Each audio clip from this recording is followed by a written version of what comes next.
Bishut Moray Verabotai, avec la permission d'Hachem, j'espère que vous allez bien, vous avez passé une bonne semaine.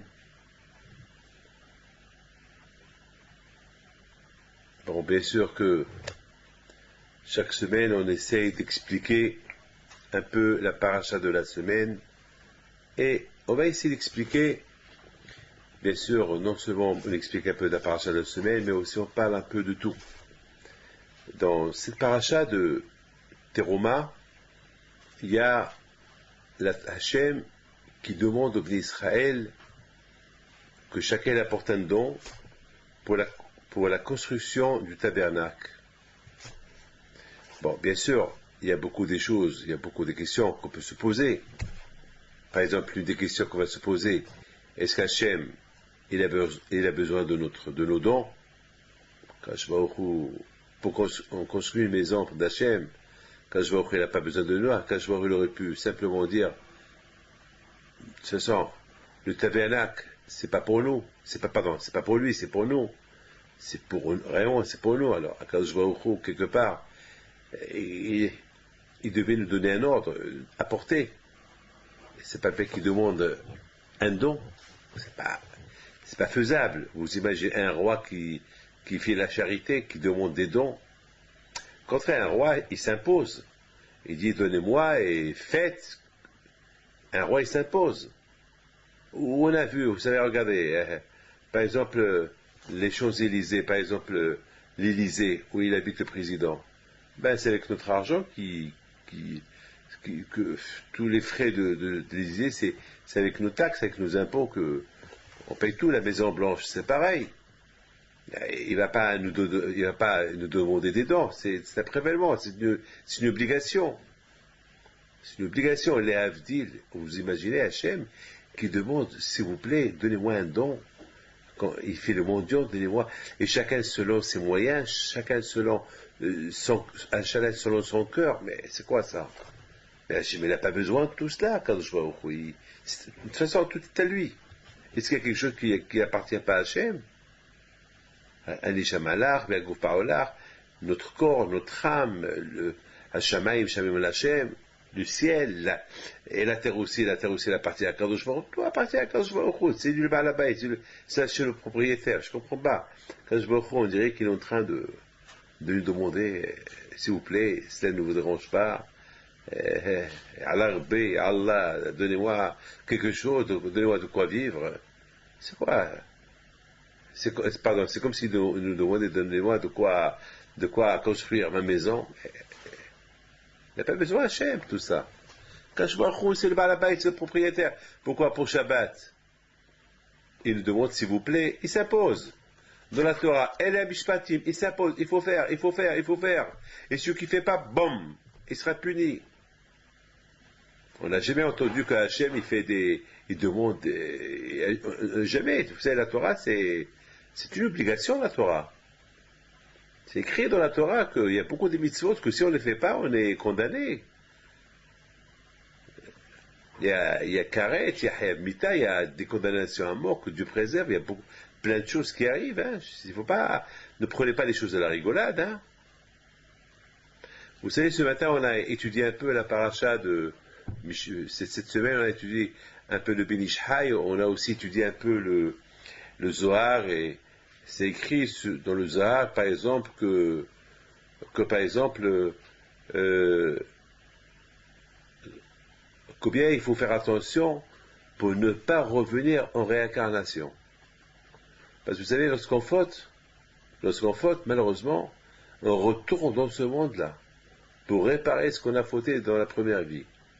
Bon, si on a la chance, alors peut-être on peut se faire pardonner, pas les punitions de là-haut.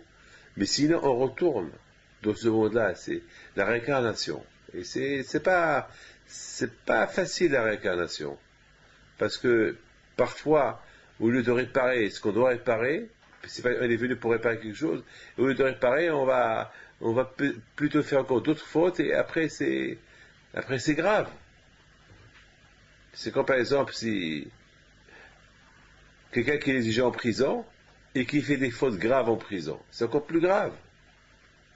Parce que la prison, c'est la prison, c'est la punition. Et au lieu d'être gentil, et au lieu de... Et qu'est-ce qu'on fait? Et qu'est-ce qu'il fait le prisonnier en prison? Il fait du tout pour être sage, pour peut-être on va lui faire une remise. Alors vous imaginez que dans la prison, il tue quelqu'un en prison, c'est encore plus grave. C'est encore plus grave. Donc beaucoup de fois, ça peut arriver qu'on retourne dans ce monde-là pour se faire réparer, pour réparer une faute qu'on a fait dans la première vie ou la deuxième vie, on ne sait pas combien de fois on est venu déjà dans ce monde-là, et on risque, Dieu préserve, de faire encore des fautes plus graves, et c'est grave. Et on a étudié ça ce matin. Et on sait très bien que la punition, elle existe. La punition, elle existe, que Dieu préserve.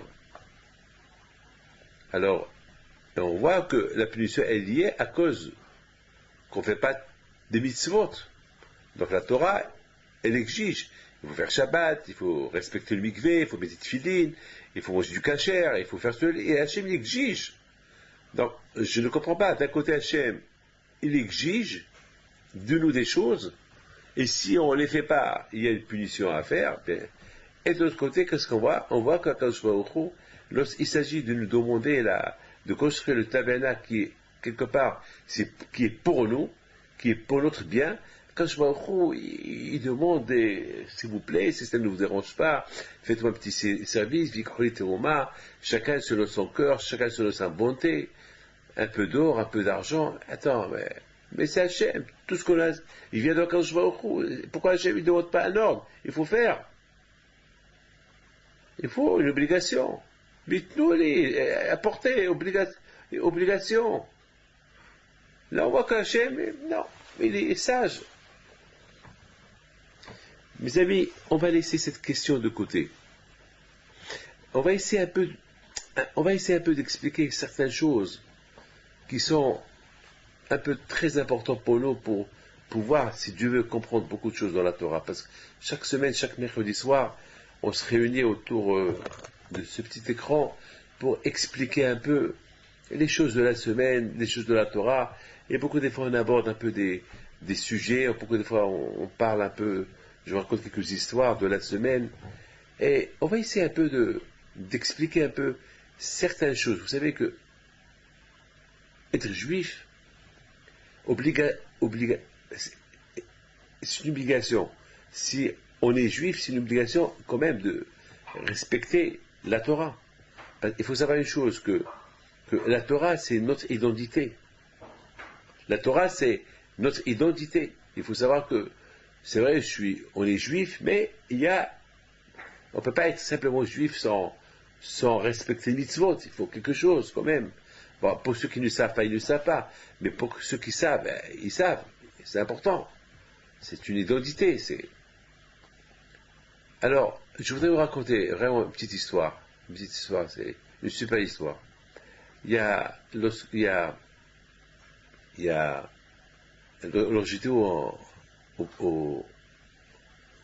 j'étais au Mexique, il s'est passé là-bas une chose extraordinaire. Il y avait on a passé le Shabbaton, on a passé un Shabbat ensemble, et il y a un jeune homme qui vient chez moi, il me dit, Rabbi David, je vous demande, je vous remercie.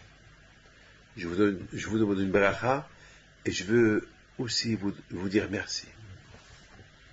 Je lui dis, pourquoi?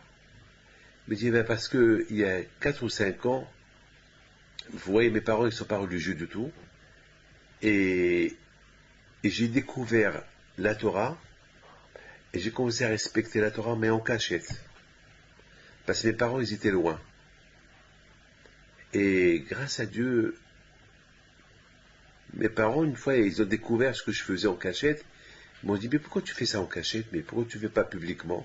Alors, j'ai répondu que j'avais peur, je ne veux pas les affronter. Non, le père, il dit, tu n'as rien à affronter. De toute façon, il faut faire ton devoir, si vraiment tu aimes ce que tu fais, il faut le faire. Alors, j'ai demandé à mon père,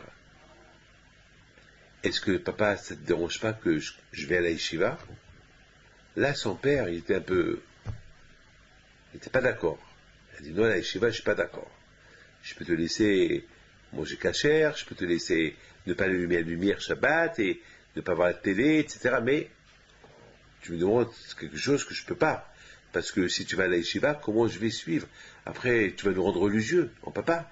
Nous, on a notre vie. On peut pas être comme toi. Et on a une vie déjà tracée depuis nos parents et c'est pas toi qui vas nous faire changer notre vie de chaque jour. Alors, Ravi David, je me rappelle, vous étiez là, et mon père devait venir vous voir, et je vous ai demandé de parler avec mon père, et vous avez parlé avec mon père, et mon père, il a accepté. Parce qu'il avait un grand problème, et vous lui avez dit, si Dieu veut que ton problème s'arrange, mais je t'en prie, je veux que ton fils, il va à la yeshiva. Et donc, mon père, il n'avait pas le choix, parce qu'il s'est dit, bon, si mon problème, il s'arrange, eh ben, c'est pas grave d'assumer notre problème. Mais entre le problème de mon fils, qui devient religieux, et mon problème personnel, si ça s'arrange pas, c'est vraiment un gros bobo, un gros problème. Donc, quelque part, mon père n'avait pas le choix, il a accepté. Et grâce à Dieu, son problème s'est arrangé. Et maintenant, non seulement que je suis bien, je suis dans la Torah et tout, mais mes parents aussi, ils ont fait une grande yeshiva. Et voilà, mes parents sont venus passer avec nous Shabbat. Ça m'a fait plaisir. Vous savez, ça m'a fait plaisir. Cette semaine aussi, j'ai eu un problème ici à Paris. Je vous en parle d'une jeune fille. Une jeune fille, la pauvre, elle m'a fait de la peine, cette jeune fille. Vraiment, elle m'a fait de la peine. Parce que cette jeune fille-là, la pauvre, elle veut faire sa religion, elle veut faire son Shabbat, et voilà, son père, il la frappe. Sa mère, elle la frappe. Non! Tu peux pas. Tu peux pas. Il faut que tu suis notre rythme. Mais papa, maman, faites votre vie. Moi, je veux mener ma vie. Non. Ils n'ont rien voulu savoir. Alors la pauvre, elle souffre. Elle souffre, la pauvre. Elle dit, comment je vais faire? Mais de l'autre côté, elle me dit, je respecte mon père et ma mère. Et comment je vais faire? Bien sûr, mes enfants, j'ai dit à cette fille-là, bien sûr, tu as l'obligation de respecter ton père et ta mère, mais il faut eux aussi, il faut qu'ils te respectent. Donc, c'est quelque chose que je peux pas, c'est un grand dilemme. Je peux pas te dire, je peux pas te dire, révolte-toi. Non, tu as besoin de tes parents. Et tes parents aussi t'aiment. Pour les pauvres, il faut pas mal les juger. Les pauvres, ils savent pas. Mais quand même, essaie de la faire comprendre. Peut-être qu'ils vont comprendre. Mais sans leur manquer le respect. Donc, quelque part, elle commence à pleurer, elle m'a dit, bon, je vais tout faire. Alors, je me pose la question. Voilà, je me pose la question. Est-ce que Dieu préserve? Il faut qu'on ait un problème pour qu'on fait Shabbat. Il faut qu'on ait un problème pour qu'on mange cachère. Il faut que Dieu préserve qu'on ait un problème pour qu'on vienne à la synagogue. Beaucoup de fois, on voit des gens qui viennent à la synagogue lorsqu'ils perdent un parent. Et là, on les voit toute l'année. Et après un an, on les voit plus. Alors quoi? Ils sont juifs, ils sont les juifs de la synagogue uniquement pendant l'année du décès de leur père. Et après c'est plus leur père. Et pourquoi après le père n'a pas toujours besoin d'eux? Vous savez, la Torah dit Kabed et Avecha Vetimera. La Torah dit respecte ton père et ta mère. La Torah dit respecte ton père et ta mère. Cela ne veut pas dire respecte ton père et ta mère pendant leur vie, mais respecte ton père et ta mère aussi après leur mort. Même lorsqu'ils sont morts, il faut continuer à les respecter. Comment on va respecter les parents une fois qu'ils sont morts? Eh bien, on va les respecter comme on les a respectés dans leur vie. Mais maintenant, ils ne sont pas là. Eh bien, puisqu'ils ne sont pas là, alors on va étudier la Torah à leur mémoire. On va faire des mitzvot à leur mémoire. Et tant que je vis, eh bien, je ferai les mitzvot à la mémoire de mon père. Et c'est ça le respect. Parce que si je fais des mauvaises choses, vous croyez que mon père là-haut, il ne va pas souffrir? Hein? Vous croyez qu'il ne va pas souffrir? Bien sûr qu'il va souffrir. Bien sûr qu'il va souffrir parce qu'ils vont lui dire là-haut, regarde ce qu'il fait ton fils, regarde ce qu'il fait ta fille. Ben, il a de la peine. Il a de la peine. Alors, ça veut dire, et la peine d'après la mort, c'est plus que la peine qu'on peut faire à un parent pendant sa vie. Parce que pendant la vie, pendant que mes parents ils sont vivants, et je peux faire semblant que je les respecte. Même si je respecte, je peux faire des bêtises et eux, ils vont jamais le savoir. Dans les bêtises que je fais à côté d'eux, ça va les faire souffrir un peu, mais ce que je fais derrière eux, sans qu'ils ils le savent, ils ne le savent pas. Mais une fois que les parents meurent, là, ils voient tout. On ne peut pas dire je vais faire quelque chose sans que mes parents vont le savoir, parce qu'ils vont tout savoir. Ils voient tout. Ils sont en haut, de là, ils voient tout ce qui se passe. Donc le respect des parents après la mort, c'est encore plus important que pendant leur vie. D'ailleurs, on dit de même pour les tzadikim. On dit que les tzadikim, dans leur vie, dans leur mort, ils sont plus importants que leur vie. Parce qu'une fois que les tzadikim ils sont morts, ils sont à côté d'Akadosh Baruch Hu. Ils n'ont pas besoin de prier et attendre la réponse de la prière. Ils demandent directement à Hachem. S'il te plaît, Hachem, aide tel et tel, aide-le. Une fois qu'ils sont vivants, ils prient pour nous.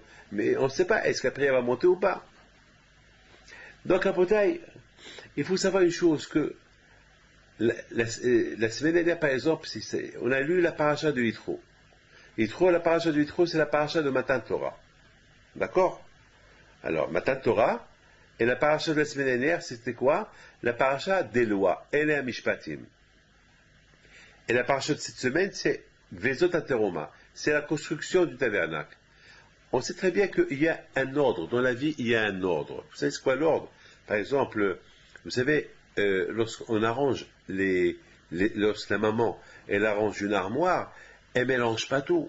Elle ne va pas mettre les serviettes de la cuisine avec les serviettes de la salle de bain et les chemises et les tricots de peau. Non, il y a un ordre. Les tricots, c'est de un côté, les chaussettes de un autre côté, de un côté, les serviettes de la salle de bain de un côté, les costumes de un côté. Et chaque chose, c'est l'ordre.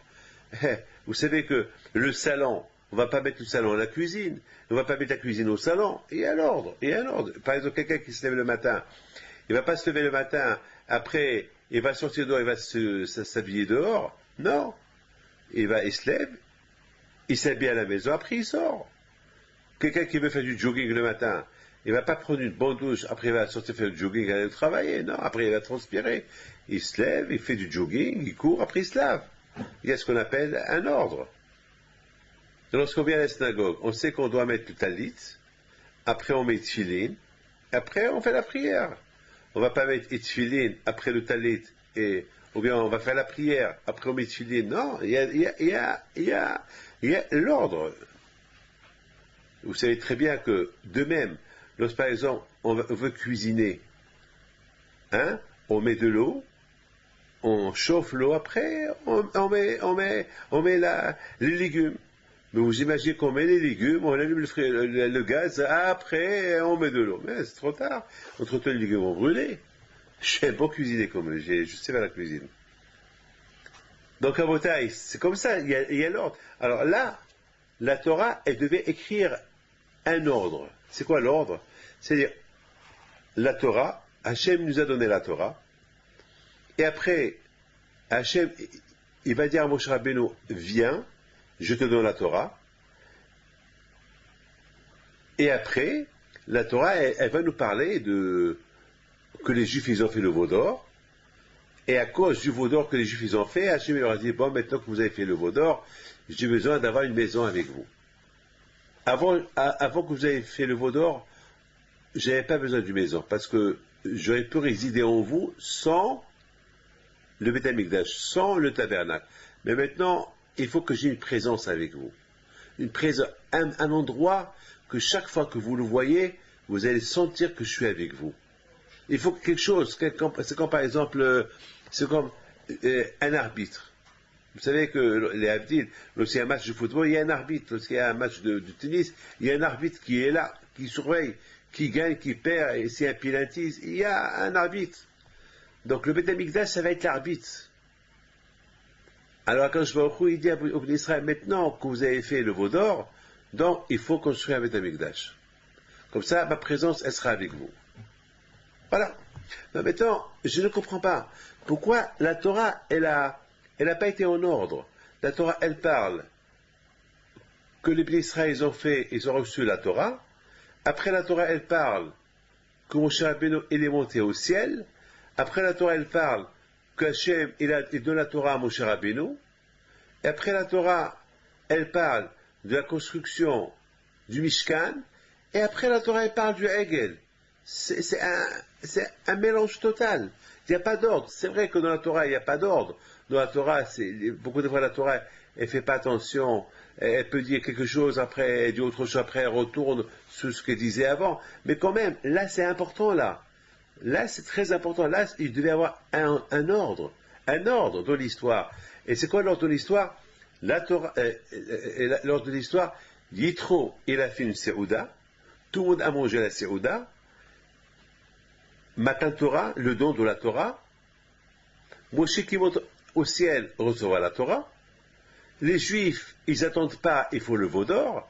Hakadosh Baruch Hu, il s'énerve, il dit, bon, puisque maintenant c'est comme ça, il faut maintenant qu'il y ait un temple, un tabernacle, qui va être l'arbitre.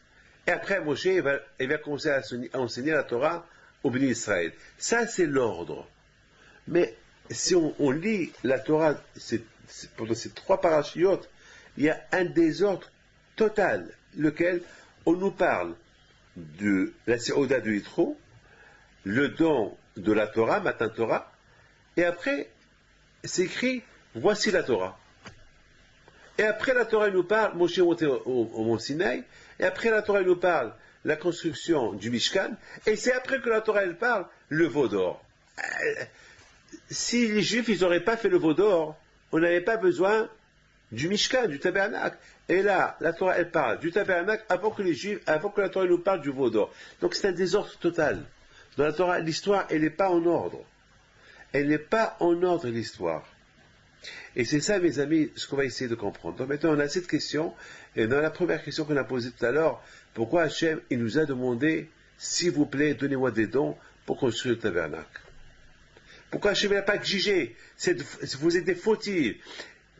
A priori, je ne devais pas avoir un tabernacle, parce que j'aurais résidé parmi vous. Mais maintenant, parce que vous avez fait le veau d'or, maintenant, vous êtes obligés maintenant de me construire un tabernacle. C'est une obligation. Mais là, quand je vois il n'oblige pas. Il nous demande, si vous voulez, s'il vous plaît, soyez sages avec moi, apportez-moi un tabernacle. Et donc c'est quelque chose qu'on va essayer de comprendre. Donc on a ces questions-là qu'on va essayer de comprendre. Pourquoi la Torah est dit, pourquoi la Torah est dit, Hachem demande à Amisa Vikru l'Itroma. On dirait qu'il nous supplie qu'on lui donne de l'argent, comme un pauvre qui vient chez nous, il nous fait le monde. S'il vous plaît, donnez-moi quelque chose pour construire le tabernacle. Non! Hakadosh Baruch Hu devait exiger. Il faut donner une obligation.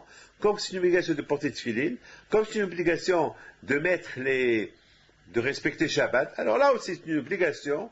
Vous avez fait une avera, vous avez causé j'étais victime parmi vous, Hachem peut exiger aux Juifs, j'étais bien avec vous et vous m'avez changé contre une idolâtrie. C'est comme quelqu'un qui prend il a une belle voiture Porsche et il la change contre une bicyclette. Mais un boule, c'est un fou. Attends, c'est ce qu'ils ont fait au bon Dieu. Ils ont changé Hachem, qui est Hachem, avec quoi? Avec une idolâtrie. Hegel, un veau d'or. Un veau d'or. C'est pas logique. Donc, je vous aurait dû exiger. Non, donnez-moi. Il faut un Beth Amikdash. Donc, on a ces 2 questions-là. Donc, après, on va essayer de comprendre cette belle paracha de Teruma. Mais pour comprendre la paracha de Teruma, il faut qu'on comprenne bien les parachiotes précédentes. Il y a toujours un lien avec les parachiotes précédentes. Donc on a 2 questions, je répète, 2 questions. La première question qu'on a, comment est-ce possible qu'il n'y a pas de l'ordre dans la Torah? La Torah nous parle du don de la Torah? Non, la Séouda de Yitro, le don de la Torah, Moshe qui monte à Har Sinaï, et il descend, il nous donne la Torah, et la Mishpat et Mashitasim Lifnehem, voici les mitzvot. Et après la Torah, elle nous parle encore de la Séouda de Yitro. Et après la Torah, elle parle de la construction du Mishkan. Et c'est après que la Torah, elle parle du Hegel qu'ils ont fait. C'est vraiment un mélange total dans l'histoire. C'est quoi, par exemple, si je commence à parler, c'est quoi, par exemple, si je parle à quelqu'un sur César, ou non, pardon, sur Paro. Non, non, parlons de César. On parle de César, et après, au milieu, et je commence à raconter une histoire, et César est parti attaquer les Gaulois, et après je parle de Napoléon. Napoléon, c'est presque 1500 ans après César, et je commence à parler de Napoléon. Et après je parle de, je sais pas, encore je parle de quelqu'un, c'est quoi ça? C'est quoi ce mélange d'histoire? Là aussi, la Torah, elle mélange. Il y a une raison. La Torah, elle a mélangé l'histoire, c'est qu'il y a une raison. Pourquoi la Torah n'a pas été au nord? C'est parce qu'il y a une raison. Et vous allez voir la raison. Il faut savoir à Bretagne, tout d'abord, je voudrais vous raconter une histoire que j'ai racontée cette semaine. C'est une histoire, de cette histoire-là, vous allez comprendre combien c'est important chez Akadosh Baruch Hu que Am Israël, le peuple juif, ils vivent bien. Ils vivent les uns avec les autres, mais en paix, dans la détente, dans la joie. Aider le prochain. C'est tellement important. Vous savez, cette semaine, il y a quelqu'un, cette semaine, qui vient me voir et me dit qu'il veut marier sa fille. C'est un couple qui sont venus chez moi, et ils veulent marier leur fille. C'est un couple pauvre qui sont les deux au chômage. Les deux au chômage. Et bon, ils n'ont pas les moyens des pauvres. Maintenant, ils se sont arrangés avec l'autre famille, moitié-moitié. Bon. Et les pauvres, ils ont accepté parce que la fille, elle est vieille. Donc les pauvres, ils ont accepté de donner la moitié parce qu'ils ne veulent pas rater. Et alors après, le couple, ils se sont dit, avec quoi? Comment on va faire? Comment on va faire pour marier notre fille? Comment maintenant on s'est engagé? Comment on va faire? Elle dit, bon, Dieu est grand. Dieu est grand. Dieu est grand. Peut-être Hachem va nous aider. Mais vraiment, la femme, elle dit à son mari, mais comment? J'ai plus rien à vendre. J'ai ni montre, rien, il n'y a rien à vendre. Même ce que j'ai à vendre, c'est même pas de quoi payer notre part du traiteur. Qu'est-ce qu'on a à la maison? Il n'y a rien à la maison. Il regarde sa femme et dit, je sais qu'on n'a rien du tout, mais il y a Hachem. C'est le juif. Le juif, il a le bitachon en Dieu. J'ai toujours dit, je suis dans la maison, c'est ce qu'on a appris chez mon père. Toujours, je le répète. Je répète toujours à mes élèves, à mes enfants, toujours répète, nous, on a appris de chez mon père qu'il y a un papa. Il y a deux papas, pardon. Il y a le papa biologique, il y a le grand-papa qui est à Kadosh Baruch Hu. C'est comme ça qu'on a grandi. On a grandi dans cette idée que lorsqu'on a besoin de quelque chose, on demande à papa. Et c'est quoi papa? C'est la prière. Il faut prier. Il faut savoir prier. Il faut savoir prier. Vous savez, il y avait une fois Rabbi David, Baalataz. Une fois Rabbi David Al-Shalom, une fois, il habitait à Volv, en Ukraine. C'était un grand tzaddik. Un jour, il avait un talit très très vieux, déchiré. Une fois, les femmes, ils ont décidé de lui faire un talit. Parce qu'à l'époque, on ne fabriquait pas les talitotes comme aujourd'hui. À l'époque, on faisait talitotes. Et puis voilà, les femmes, ils se sont arrangés, ils ont arrangé un bon talit pour le Rabbi David Baalataz. Et dès qu'ils ont pris le talit à Baalataz, il leur dit merci mesdames, vous êtes super gentils, que le bon Dieu vous protège, vous êtes super, vraiment, mais je suis obligé, je suis navré, je suis obligé de vous refuser. Il leur dit pourquoi Rabbi, pourquoi? Mais il leur a dit ce talit-là, j'ai prié avec ce talit toute ma vie j'ai prié avec ce talit, et je veux, tant que je vis, je veux que ce talit-là, après 120 ans, je sais qu'on va m'enterrer avec ce talit, et après 120 ans, je veux que ce talit, il témoigne devant Akadosh Baruch Hu que toujours, tous les Shmounei Esrei, tous les Hamidot que j'ai fait, je les ai fait le Kavana, que j'ai jamais pensé à rien du tout, que j'étais concentré à la prière. C'est important pour moi ce talit-là. Je veux qu'il témoigne pour moi ce talit-là. Regardez, c'est ça. C'est prier à Akadosh Baruch Hu. Savoir prier à Akadosh Baruch Hu, c'est Hachem. Il faut savoir prier à Akadosh Baruch Hu. Donc, il dit à sa femme, bon, Hachem, il est grand. Et cette femme-là, une fois, elle voit une femme de l'école, elle a commencé à discuter avec elle, où tu vas? Allez, j'ai rendez-vous avec Rabbi David Pinto, je vais aller le voir pour une bracha. Ma fille, elle n'arrive pas à avoir des enfants. Et entre autres, grâce à Dieu, demain il y a une Brit Mila au son de Rambam de quelqu'un que, après des dizaines d'années qu'il n'a pas eu d'enfant.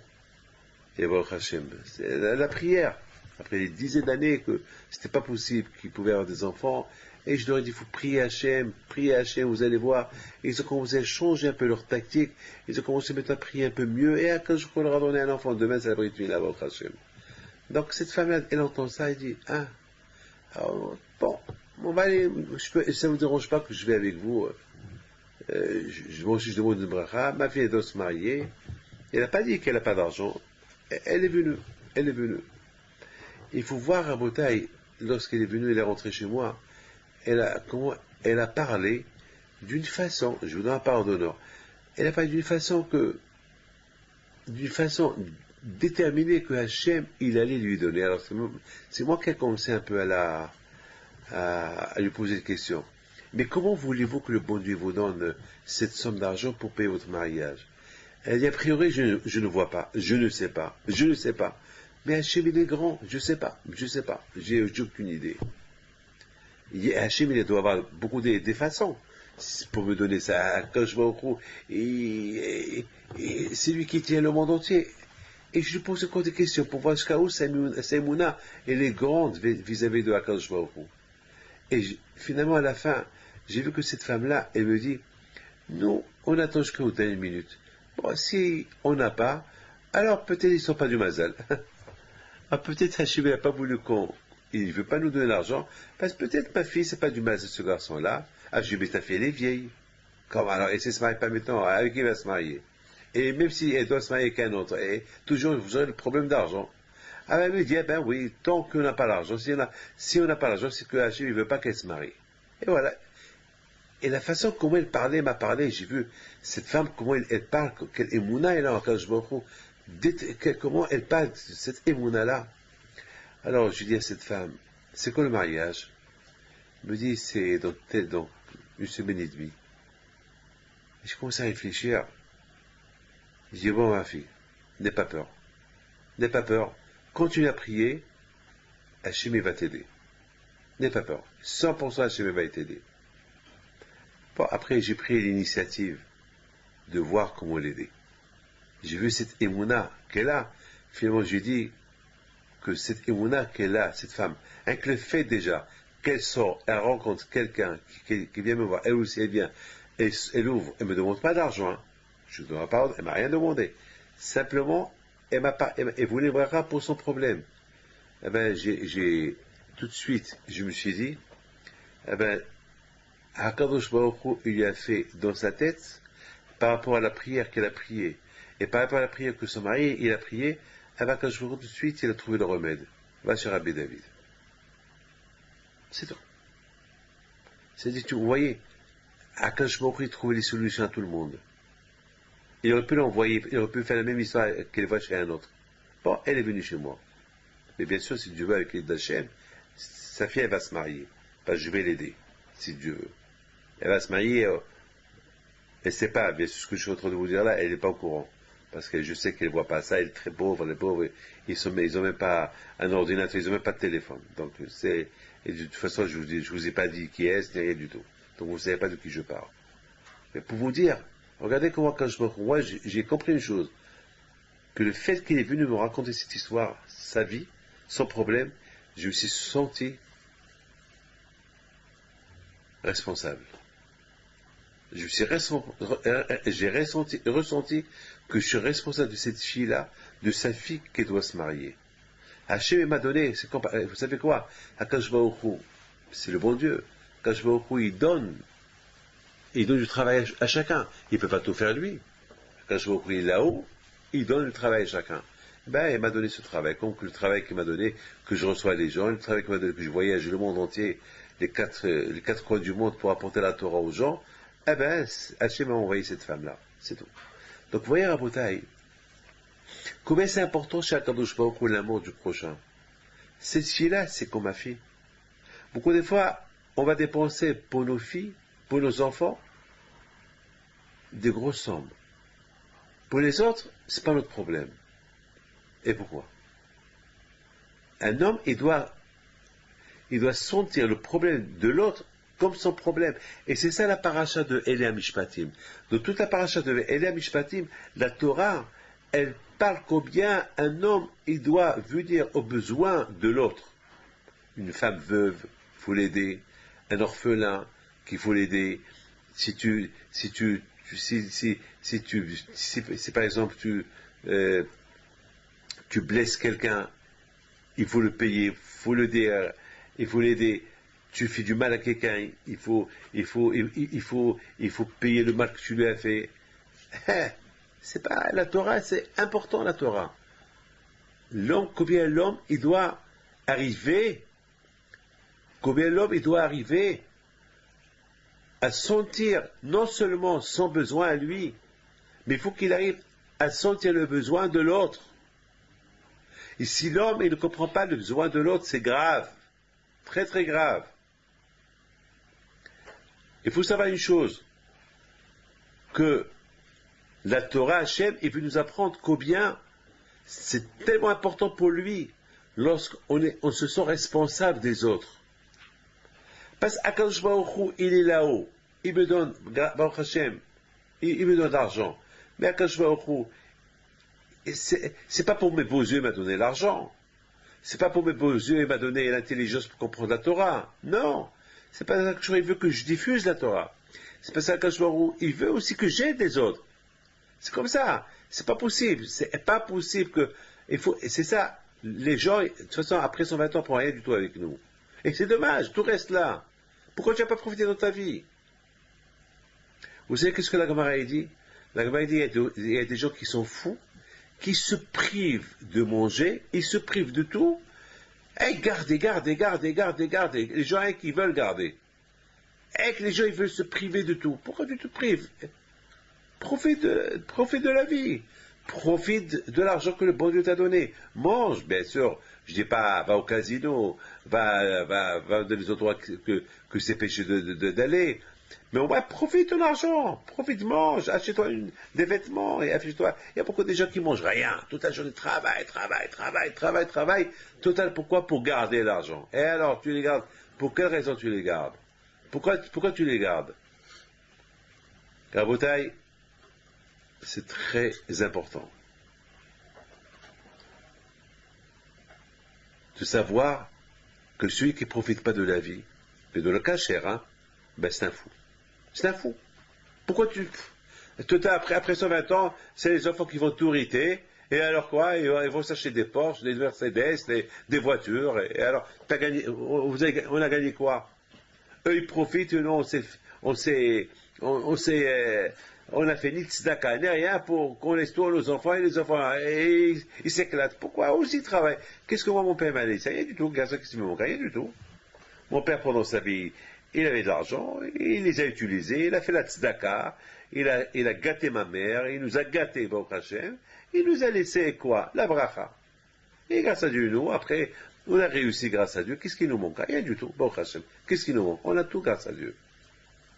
Alors, on n'est pas des milliardaires, mais Baruch Hashem, on a on a des vêtements, on a des yeshivot, on s'occupe des gens, on fait la tzedaka, Baruch Hashem. Oui, grâce à Dieu. Et même si j'étais multimilliardaire, je vais faire quoi avec? Je vais les manger. Mais si j'ai des bourses de diamants, je vais faire quoi avec ces diamants? Je vais les avaler? Rien. Tout reste ici. Il faut comprendre cela. Et tout ça, vous savez que le monde, on est une communauté. On est une communauté internationale. Il faut qu'on s'aide. Le monde, il tient grâce à quoi? Eh bien, grâce au bien qu'on fait les uns avec les autres. Mais si on ne fait pas de bien les uns avec les autres, alors il va se passer quoi? C'est la famine, c'est les gens qui souffrent. Hachem, il veut tout le monde ne peut pas être riche. Impossible. Alors quand je vais offrir de la richesse à certains, et c'est certains-là, à eux de gérer un peu le reste du monde. Voilà. Tout le monde ne peut pas être avocat, tout le monde ne peut pas être docteur. Si tout le monde est docteur, sur qui vont être docteurs? Non, c'est impossible. Il faut qu'il y ait un Akash Baruch Hu, il a bien dirigé, il dirige bien son monde. Et c'est nous les voleurs. Sinon, Hachem, parfois il nous donne, Et nous qui sommes faits, on prend tout pour nous. La Torah a dit il faut donner 10%, jusqu'à 20%. Qu'est-ce qu'on fait? On ne fait rien du tout. On prend tout pour nous, donc on est quelque part des voleurs. On vole à Kadosh Baruch Hu. Parce que Kadosh Baruch Hu nous a donné, il nous a donné dans l'attention que nous, au moins on va donner les 20% de tzedaka. Et qu'est-ce qu'on fait nous? Rien du tout. On les prend pour nous. On a gagné quoi? Ben, on a gagné, je m'excuse, quelque part il y a un peu de vol dans nos mains. Ces gens-là, ces pauvres-là, les pauvres qui devaient vivre avec les 20% de chacun, les 10 jusqu'à 20% de chacun, ils ne reçoivent pas, et les pauvres, ils sont malheureux. Et s'ils sont malheureux, ben, Kadosh Baruch Hu, il va s'attaquer à ceux qui n'ont pas donné. Je vous ai donné 100%, 80 pour vous, 20 pour les autres. C'est ce que la Torah, elle dit. Moi, je connais, grâce à Dieu, des gens en Amérique qui ont des comptables pour gérer leur tzedaka, pour gérer leurs 20, 30, 40%. Il y a ceux qui donnent même 50%, des milliardaires. Et grâce à Dieu, heureusement qu'il y a ces gens-là qui donnent à tout le monde. Heureusement. Qui donnent, Baruch Hashem, heureusement. Et j'en connais des gens aussi, on dirait qu'ils travaillent pour... ils partagent. Ils partagent avec les yeshivot, avec les pauvres, ils partagent. C'est pas que des yeshivot, même des écoles, ils donnent à tout le monde. Les juifs, à des non-juifs, à tout le monde. Ils donnent. Donc, à Botaï, c'est très important pour Hachem, pour Akadosh Baruch Hu. Le plus important pour Akadosh Baruch Hu, c'est quoi? C'est lorsque nous, on vit en communauté. Donc, chacun, il aide l'autre. Que ce soit juif ou pas juif, il faut aider. Moi, beaucoup de fois, je vois un non-juif dans la rue et qui me demande à lui donner, ben, je peux pas.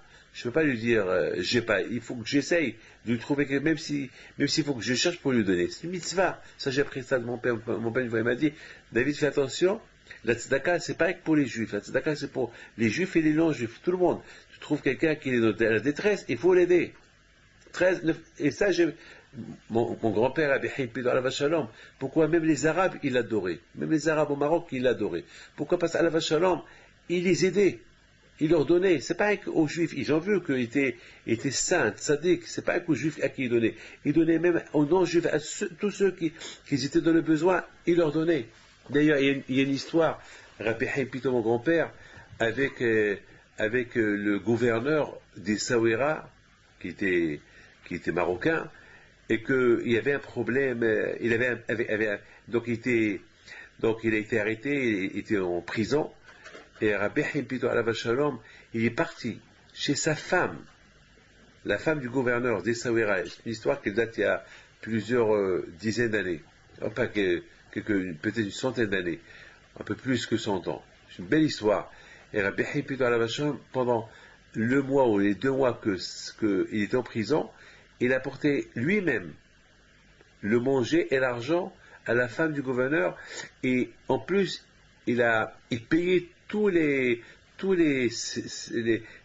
serveurs et les femmes, les bonnes qui étaient là-bas, parce qu'il lui a dit, toi ma fille, tu es habituée à être gâtée parce que ton mari c'était le gouverneur, et parce que mettons on l'a accusé qu'il a fait quelque chose contre le roi de l'époque, donc n'aie pas peur, je sais que ton mari il n'a rien fait, c'était que des fausses accusations, c'est des gens jaloux qui l'ont jalousé, et tu vas voir, le roi il est assez intelligent pour une fois qu'il est en train de mener son enquête, il va découvrir que ton mari il n'a rien fait, il va être libéré. Donc ma fille, n'aie pas peur, je suis là, je veux que tu vis comme tu vivais avant. Et Rabbi Hippido, il empruntait de l'argent à gauche et à droite pour que la femme du gouverneur, elle vit convenablement. Et il s'est passé qu'après un mois, le gouverneur d'Essaouira, il était acquitté, et le roi de l'époque, il lui a même demandé pardon. Bien sûr, ils l'ont libéré, il est retourné à Essaouira à sa place. Il arrive à Essaouira, et à l'époque, il n'y avait pas des fax, des téléphones, des portables. Donc, ça veut dire, il a été libéré, il est parti, il a pris la route vers Essaouira sur les chevaux de l'époque, voilà, sur les chariots de l'époque. Et il arrive à la maison, et il voit la lumière à la maison, il voit beaucoup de monde à la maison, et la musique. Il s'est énervé. Il dit, quoi? Moi j'étais en prison, et ma femme, et ma famille, et ils sont en train de fêter des fêtes, et d'où ils ont l'argent, et ils étaient en colère, ils étaient furieux. Et soudainement, tout le monde qui sort à l'accueillir.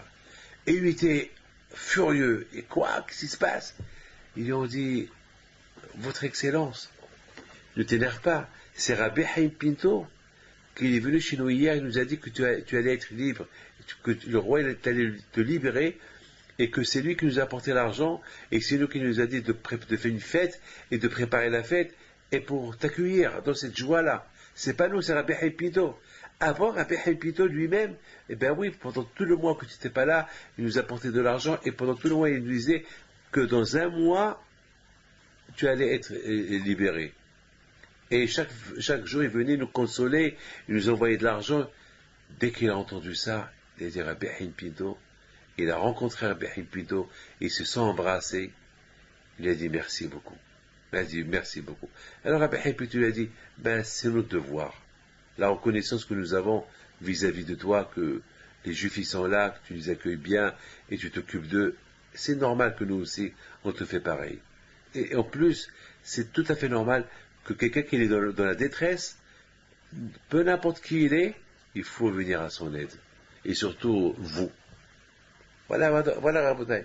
Ça, c'est une histoire extraordinaire que notre papa, que Dieu repose son âme en paix, il nous racontait toujours. Il nous a inculqué l'amour du prochain. Et c'est très important chez Hachem, l'amour du prochain. Regardez, j'étais en train de lire ici une histoire, dans le livre Or Hadash, de la Chaim Zaitchik al-Vacham, qui raconte, il y avait une fois un tzaddik qui s'appelait Rabbi Abraham Gadinsky, que lui, il était le directeur de la yeshiva de Slavodka.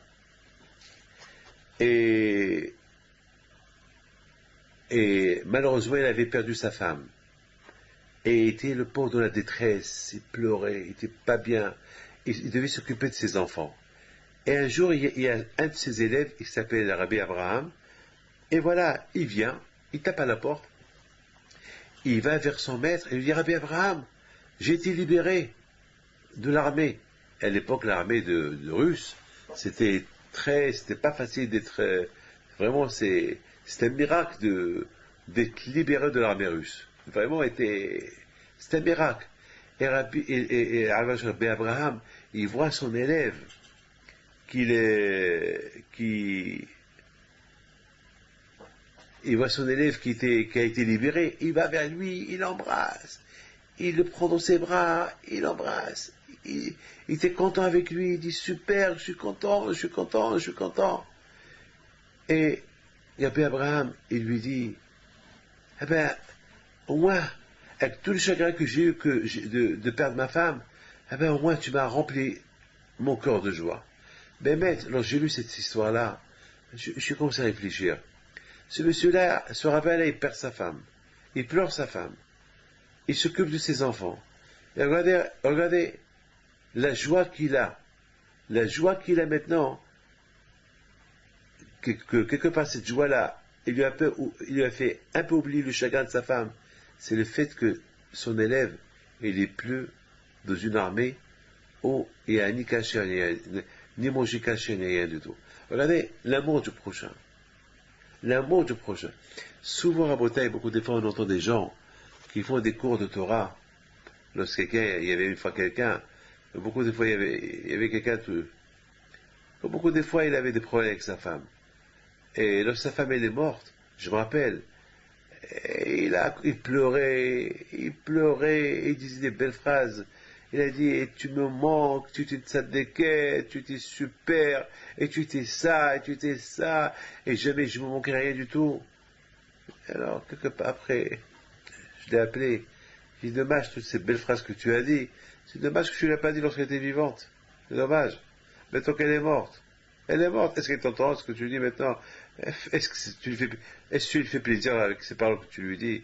Ces belles paroles-là, tu aurais pu lui dire lorsqu'elle était vivante. Là, ça lui fait plaisir. Mais tant qu'elle est morte, elle est dans une boîte. Et il a fallu que tu attends qu'elle soit dans une boîte pour que tu dis ces phrases-là. Beaucoup des fois, on entend des rabbins qui meurent. Ah, les pauvres pleurent. Mais ces rabbins, lorsqu'ils étaient vivants, est-ce qu'on leur a fait kavod? Est-ce qu'on leur a fait kavod lorsqu'ils étaient vivants? C'est maintenant qu'ils sont morts, maintenant on parle du bien d'eux. Mais pourquoi on n'a pas parlé du bien d'eux lorsqu'ils étaient vivants? Pourquoi? Beaucoup des fois, le soir qu'il arrive un pépin, c'est là qu'on regrette. Beaucoup des fois, je ne veux pas raconter, beaucoup des fois, je vois lorsqu'il y a des enterrements, malheureusement, je vois des gens qui viennent à l'enterrement, et ces gens-là qui n'étaient pas bien avec le mort. Et c'est maintenant que vous venez, je me dis, c'est maintenant qu'ils sont morts. Pourquoi lorsqu'ils étaient vivants, vous n'êtes pas allés les voir? Pourquoi vous n'êtes pas rangé avec eux lorsqu'ils étaient encore vivants? C'est maintenant qu'ils sont morts. Mais c'est trop tard maintenant. Cette satisfaction de donner le plaisir qu'on peut donner à quelqu'un, c'est lorsqu'il est vivant. Pas une fois qu'il est mort. Une fois qu'il est mort, il est mort. Il est mort. Mais le plaisir, et c'est ça ce que la Torah veut nous apprendre. La Torah, elle parle de la Séouda que Yitro a fait. En reconnaissance de tous les miracles que Dieu a fait aux Juifs, qu'il les a libérés de l'Égypte. Après, Matan Torah. Le but de la sortie de l'Égypte, c'est de recevoir la Torah. Matan Torah. Super. Très très bien. Très très bien. Matan Torah. Matan Torah, c'est quelque chose qui est super, qui est extraordinaire. La Torah. La Torah, c'est l'identité juive. C'est l'identité, c'est ça qui va nous donner une identité, vivre selon le rythme de la Torah. C'est pas faire la Torah lorsqu'on a un pépin, lorsqu'on a un problème. Non. La Torah, elle est adaptée pour n'importe quelle situation où on se trouve. Vous avez compris? C'est ça, mes amis. Et après, la Torah tout de suite, elle parle pas du veau d'or, elle ne parle pas des choses qui sont liées avec Dieu. Non, ou la construction du tabernacle. Toute cette Torah, elle parle elle est Mishpatim. Ce qui est important chez Hachem, comment nous on doit vivre ensemble, être bien les uns avec les autres. C'est ça la Torah. Akash s'en fout si on est idolâtre. Le plus important, qu'on soit bien entre nous. Bien sûr, à l'époque de Ahav, le roi Ahav, les gens à son époque, à l'époque du premier temple, ils étaient idolâtres. Idolâtres, des juifs idolâtres. Et toutes les guerres qu'ils ont fait, ils ont gagné les guerres. Et à l'époque de David Ameller, qu'ils étaient tout le monde tzadikim, lorsque David Ameller il sortait faire la guerre, il y a eu 1 ou 2 ou 3 soldats qui vont mourir dans la guerre. Et le Talmud, il pose une question. Quelle est la raison que les rois, le roi David, Ameller, son armée, qu'ils étaient des grands tzadikim, pourquoi il y avait des morts parmi ces soldats pendant la guerre? Pourquoi? Et le roi Ahav, qui est juif, qui était un grand rachat avec Dieu, qui était idolâtre, pourquoi toujours il gagnait les guerres? Jamais, presque jamais, il y a eu un soldat qui est mort. Et le Talmud, il donne une réponse extraordinaire. Le Talmud, il dit parce que les soldats de David Ameller, ils avaient la médisance entre eux. Ils parlaient du Lachon Hara, chose qu'ils n'étaient pas unis. Parfois, il y avait un qui va critiquer l'autre. Ou bien ils vont même critiquer David Ameller. Alors il y avait des morts. Lorsqu'il y a des critiques, lorsqu'il n'y a pas l'amour du prochain, Akash Baruch Hu ne protège pas. Le temple a été détruit à cause de la haine gratuite. Et le Talmud il dit, mais Ahav, même qu'ils étaient idolâtres, ils étaient chaïm, mais ils avaient l'amour du prochain. Il n'y avait pas de la médisance entre eux. Ahav et sa femme, ils ont éliminé tous les prophètes qui étaient en Israël à l'époque. Il y a eu un qui s'appelle Obadiah, un converti, de la descendance de Esav. Il s'appelle Obadiah, qui servait le bon Dieu, il s'est converti au judaïsme. Et ce Obadiah, il a sauvé 100 prophètes. Il leur donnait à manger. Et vous savez d'où il leur donnait à manger? Du palais de Ahav. Alors maintenant, regardez, hein. Il y a 100 prophètes qui vivent en Israël. Ils mangent du palais de Ahav et de Isabelle, la reine et le roi. Et personne n'est parti chez Ahav ou chez Isabelle, sa femme, de lui dire ce qu'Ovadia il fait. et de plus de 100 palais leur donner à manger. Pour vous dire que si Ahab ou Isabelle, ils savaient que Obadiah, il protégeait 100 prophètes, on l'aurait éliminé tout de suite, lui en premier, avant de tuer les 100 prophètes. Et personne, et en plus, et par-dessus le marché, le manger qu'il leur donnait, c'était du palais royal. Et personne n'a rien dit. Ah bah c'est Akash Baruch Hu, il est super content. Il voit lorsqu'il y a Ahdout, lorsqu'il y a l'unité chez Am Israël, Akash Baruch Hu, il est content. Il est content Akash Baruch Hu. Qu'est-ce qu'il fait Akash Baruch Hu? Il dit, je m'en fous. Puisque vous êtes bien entre vous, moi, laissez-moi de côté. Regardez, à Kippour. À Kippour, en jeûne. On jeûne à Kippour. On jeûne à Kippour. Et on dit, on fait teshuva à Akash Baruch Hu pour toutes les fautes qu'on a fait vis-à-vis de Hachem. Mais les fautes qu'on a fait vis-à-vis du prochain, ça ne se pardonne pas. Les fautes qu'on a fait vis-à-vis d'Hachem, Kippour les pardonne. Mais les fautes qu'on a fait vis-à-vis de nos copains, j'ai frappé mon copain, j'ai parlé du mal sur mon copain, j'ai fait du mal à ma femme, ou à mon père, ou à mon fils, eh bien le bon Dieu ne pardonne pas. Jusqu'à qu'on fait une teshuva, une vraie teshuva. Il faut qu'on leur demande pardon. On n'a pas demandé pardon, c'est pas pardonné. Donc vous voyez que le bon Dieu, il est super. Ce qu'il veut d'Hachem le plus, comment nous on vit. Parce que si nous on vit bien, Hachem il est content. Pas 100% que si nous, entre nous, on vit bien, on va finir et réussir à être bien avec le bon Dieu. D'ailleurs, on a vu que même qu'il était idolâtre, à la fin il a fait teshuva. Il a fait le grand teshuva. Le plus important, mais si on est bien avec Dieu, on n'est pas bien entre nous, c'est grave. Vous savez, Dieu, c'est le roi. Un roi, c'est important pour lui il a un peuple. À quoi il sert un roi sans le peuple? À quoi il sert Dieu sans un peuple? Alors, Hachem, il a fait un peuple, il lui a donné la Torah, mais ce peuple-là, il ne peut pas vivre individuellement. Chaque être, il va dire, moi, c'est mon Dieu. C'est notre Dieu. Elokeinu. Elokeinu. On dit Torah Tziva Lanu, Moshe. La Torah que Moshe nous a ordonnée. C'est pas la Torah que Moshe, c'est pas Torah Tzivali, que la Torah que Moshe m'a donnée, il nous a donné. On dit Hachem, notre Dieu. C'est pas Hachem, mon Dieu, c'est notre Dieu.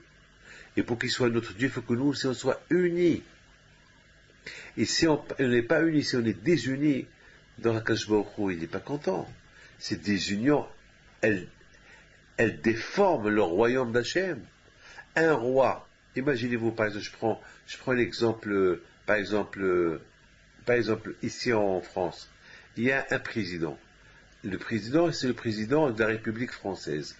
Le président des Français. C'est-à-dire pour le président, il fait tout pour que les Français, ils sont unis. C'est très important. Et celui qui n'est pas uni, il sera puni. Si quelqu'un vole à l'autre, il sera puni. C'est pas que chacun il fait sa loi. Non. C'est ce qu'on appelle. C'est important que le président, il veille qu'il y a l'union. Et que les Français, entre eux, il y a l'union. Les Havdites, c'est pareil avec Akadosh Baruch Hu. Hachem, il veut qu'il y ait l'union. Parce que s'il y a l'union, il y a Hachem. Mais s'il n'y a pas l'union, on désunit Hachem de nous. Donc Hachem, il est roi sur qui? Sur individuellement sur chacun. C'est pas un royaume. Hachem, il n'a pas besoin de chacun, et il a besoin de tout le monde. Tout le monde qui lui prie. C'est pas chacun dans son coin, il prie. C'est pour ça qu'on fait la prière avec Minyan, avec une communauté. Mettons, Rabotai, je termine. Maintenant, on a compris pourquoi la Torah. C'était très important pour la Torah de parler des choses qui sont liées entre les hommes et les hommes. C'est pour ça qu'il nous a donné la Torah. Et tout de suite, une fois qu'il nous a donné la Torah, tout de suite la Torah, elle parle de quoi? Comment les gens ils doivent vivre ensemble. C'est pour ça qu'Hachem il a préféré, parce que Hachem il aurait parlé que de lui, il nous a donné la Torah, Et après quoi? Après, on a fauté vis-à-vis de lui, on a fait le veau d'or, et après quoi? Après, Hachem nous dit, allez, maintenant il faut me faire un tabernacle. C'est-à-dire que maintenant, quand je vois il s'occupe que de lui. Il s'en fout pas mal de comment nous on vit. Non. Quand je vois c'était important pour lui de nous apprendre que le but de ma Torah, le but que je vous ai donné à la Torah, c'est quoi? C'est que vous soyez unis. La Torah, c'est pour vous rendre unis. Pas pour vous... Une fois que vous êtes unis, alors vous êtes unis avec moi. Et c'est la raison pourquoi la Torah, elle a préféré écrire cela. Quand je vois c'est important pour Hachem de nous montrer combien c'est important pour lui que nous, on est entre nous, on est unis. Que chacun il aide l'autre. Nous, on est unis, chacun il aide l'autre et aussi aider tout le monde. C'est ça le but de la Torah. Et lorsque on accomplit ce but de la Torah, de l'union, alors automatiquement on va être bien avec Akadosh Baruch Hu. L'union, elle fait qu'on va tous prier à Hachem, bien, en collectivité. C'est la raison pourquoi il n'y a pas eu d'ordre dans l'histoire. La Torah, elle parle de la Séouda que Yitro a fait, très bien, tout le monde est venu à la Séouda, super, on l'a bien accueilli, c'est l'union. Un étranger qui vient, il veut s'associer, il veut devenir un converti, alors on l'a bien accueilli, très bien, je me dis content, il a écrit, et tout de suite quoi? Tout de suite c'est le don de la Torah, et après, tout de suite la Torah, elle parle de quoi? Une fois qu'il nous a donné la Torah, il nous parle maintenant, quand je me remets maintenant, voilà les lois, comment vivre entre vous. Et c'est après que la Torah nous a parlé, bon, la faute qu'ils ont fait, le veau d'or qu'ils ont fait, et maintenant, puisqu'ils ont fait un veau d'or, alors il faut maintenant construire le tabernacle. Maintenant, on a répondu à la question. Maintenant, il nous reste la première question qu'on a posée. Pourquoi Hachem il devait nous supplier? Pourquoi Kadosh Baruch Hu il devait nous supplier? Pourquoi? Pour lui donner l'argent, pour apporter l'argent pour construire le tabernacle. Et de là, vous apprenez la bonté du bon Dieu.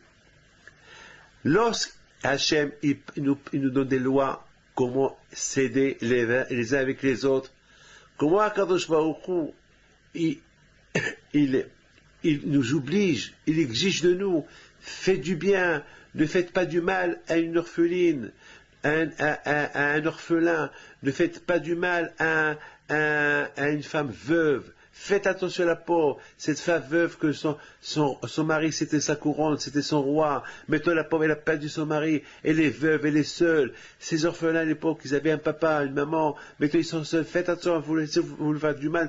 Je vais vous punir. Quand je vois il est très strict avec ces choses-là. Lorsqu'il s'agit de faire du miat, tzedaka, se comporter bien avec quelqu'un, être bien avec les gens, ne pas voler, ne pas tuer, quand je vois il exige. Il faut donner ma'aseh, il faut donner un 10%, il faut donner un 20%, il faut aider les nécessiteux, il faut faire ceci, il faut faire cela, faites attention. Mais là, ça, quand je parle de lui, il nous demande de la charité. Quand je vois pour lui, le plus important, que nous, on soit bien entre nous. On s'aide entre nous. Regardez Raboté. En général, un roi, il cherche que son bien. Un roi, il cherche à profiter de son peuple. Un roi, il veut que tout le monde s'agenouille devant lui. Mais pas Kadosh Baruch Hu. Kadosh Baruch Hu, il est super. Kadosh Baruch Hu, tout ce qui s'agit de lui, il n'est pas très exigeant. Là où il est exigeant à Kadosh Baruch Hu, comment nous, entre nous, on se comporte. Parce que c'est très important pour Hachem. Lorsque Hachem, il voit que nous, entre nous, on se comporte bien, on finira bien à se comporter avec lui. Le problème, c'est que si entre nous, on ne se comporte pas très bien, on ne va pas se comporter bien avec le bon Dieu. Une fois, j'ai posé une question à quelqu'un, je lui dis, comment tu sais que tu aimes le bon Dieu? Prouve-moi que tu aimes le bon Dieu. Ben, il dit, bien sûr que je l'aime. Je dis, prouve-moi. Quelle preuve que je l'aime? Ben, il dit, je ne peux pas te prouver, mais je l'aime. Je dis, non, c'est bon, mais prouve-le. Ben, il n'arrivait pas à me prouver. Je dis, tu sais, si tu veux savoir que tu aimes le bon Dieu, uniquement si tu aimes ton prochain. Parce que Dieu, tu ne le vois pas. Si tu n'es pas celui que tu vois, comment tu vas me dire que tu aimes celui que tu ne vois pas? C'est impossible. Mais si déjà tu crois en celui que tu vois, et tu l'aides, tu lui enseignes la Torah, tu l'aides pour les rabbins, ils lui enseignent la Torah, comme par exemple le travail que je fais, j'essaie tout, de donner mes connaissances, je ne garde pas mes connaissances pour moi, mes connaissances de la Torah, je les donne, j'essaie de donner l'amour aux gens, l'amour d'Hachem, l'amour de Dieu. C'est important ça. Et de plus que je donne l'amour de Dieu aux autres, j'apprends à aimer encore plus Dieu. Un homme, il aide son prochain. Il lui montre qu'il aime, il l'aide. Alors, c'est preuve qu'il aime Dieu. C'est preuve qu'il aime Dieu. Mais s'il n'aide pas son prochain, comment il va aimer Dieu? Bon, beaucoup de gens, ils disent, ouais, Dieu, tu ne parles pas de Dieu. Mais être le prochain, c'est normal. Ben, tous ces gens qui disent c'est normal, eh ben, même si j'ai leur prochain, c'est pour avoir une médaille, c'est pas pour un homme qui veut découvrir Dieu uniquement à travers le prochain.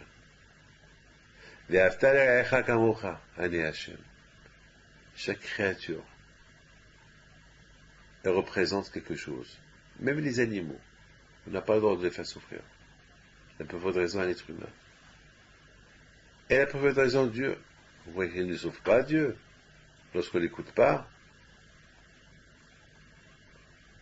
on ne peut pas, c'est impossible d'arriver à aimer Dieu sans passer par le prochain.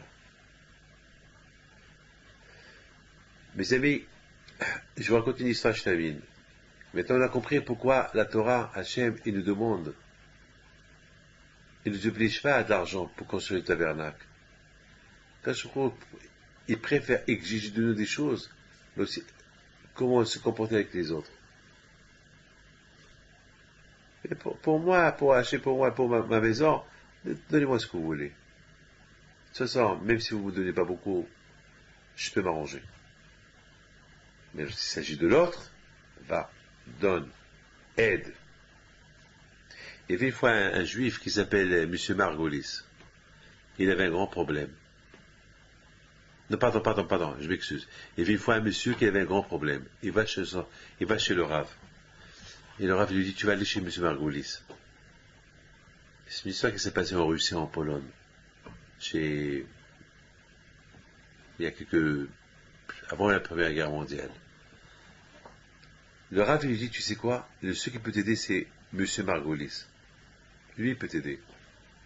Lui, grâce à Dieu, il connaît tout le monde, il a le bras long, il peut t'aider, il peut.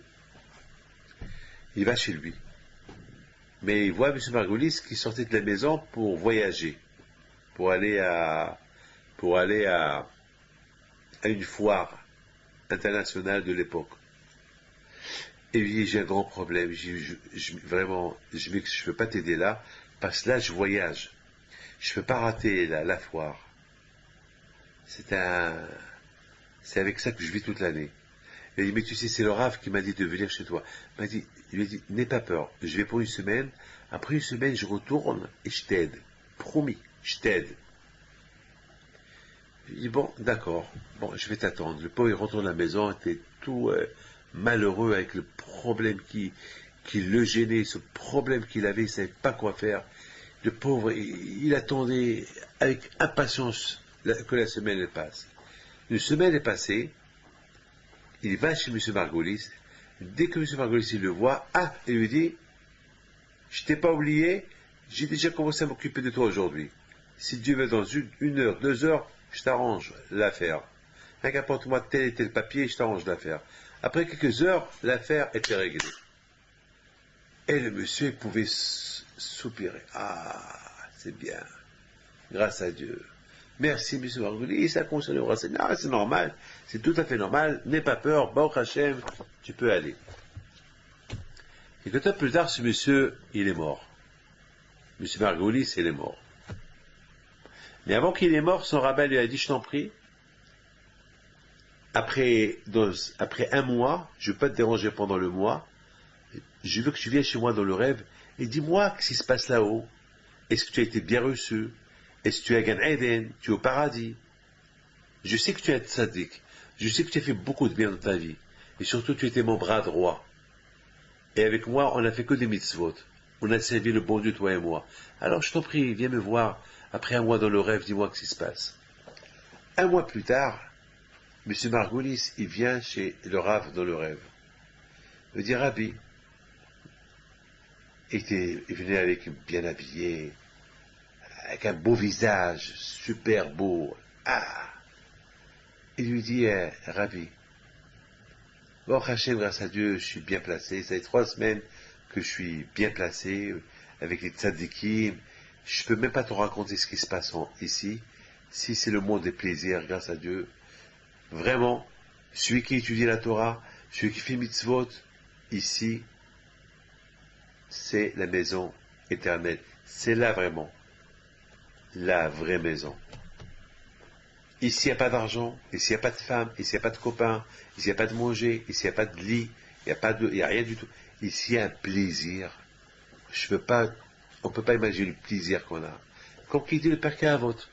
Le Pirkei Avot, il dit 1 heure de plaisir dans l'autre monde, c'est plus fort que 1 milliard d'années de plaisir dans ce monde-là. Ah, imaginez-vous. Alors, on ne peut pas imaginer c'est quoi 1 heure de plaisir là-bas, je ne connais pas. Nos plaisirs en haut, ils sont limités. Un exemple. Quelqu'un qui a faim, on lui donne un bon repas. Il a un plaisir, oui ou pas? Mais après 1 heure qu'il a mangé, il n'a plus de plaisir. C'est fini. Le plaisir ici, il est limité.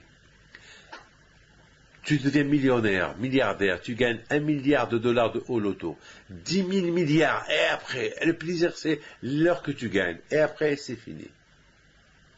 La femme, tu achètes un diamant, le plus beau diamant, ah, super! Et tu es contente, elle va être contente pendant la journée, chaque fois elle va le voir, waouh!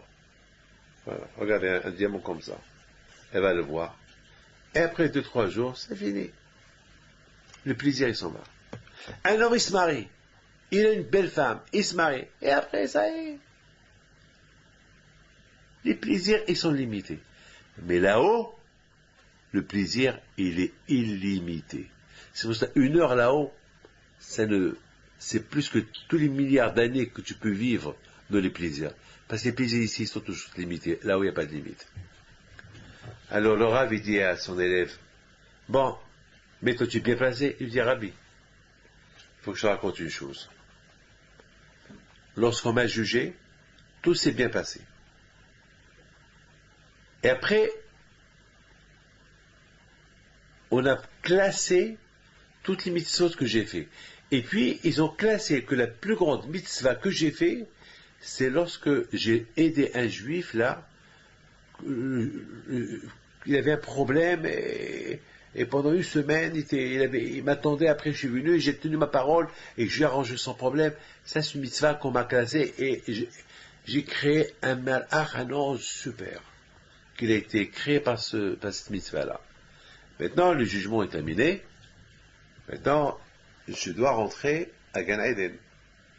Les portes du paradis sont ouvertes, j'avance, et le malach que j'ai créé par rapport à la mitzvah que j'ai fait à ce monsieur à qui j'ai sauvé, il se met debout, il est immense.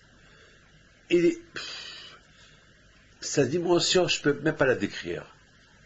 Il me gêne le passage. Il dit, tu passes pas. Comment je passe pas? Mais toi, c'est moi qui t'ai créé avec les mitzvahs que tu as fait. Comment maintenant tu me laisses pas rentrer? Non, tu rentres pas à Gan Eden. Pourquoi? Ben, tu es resté en dehors de Gan Eden. Pourquoi? Mais je vais être jugé, on m'a dit, tout est bon.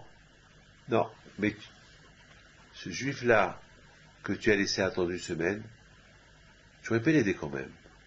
Tu aurais pu tout de suite aller, avec les connaissances que tu avais, tu aurais pu aller tout de suite et arranger son affaire, et après tu prends ton chemin et partir à la foire. Tu l'as laissé 1 semaine attendre. Et pendant 1 semaine, il souffrait. Alors, l'équivalent de la semaine que tu l'as entendu, tu vas rester dehors, tu ne vas pas rentrer à Gan Eden pendant une semaine. Le Rav, il entend, il le dit après, et après une semaine, il m'a laissé rentrer, il m'a accompagné à ma place. Vous vous rendez compte? Vous vous rendez compte? Vous voyez aussi ce soir, vous voyez combien Hachem il veut, on ne fait pas souffrir autrui. Et c'est ça la raison pourquoi la Torah, elle parle.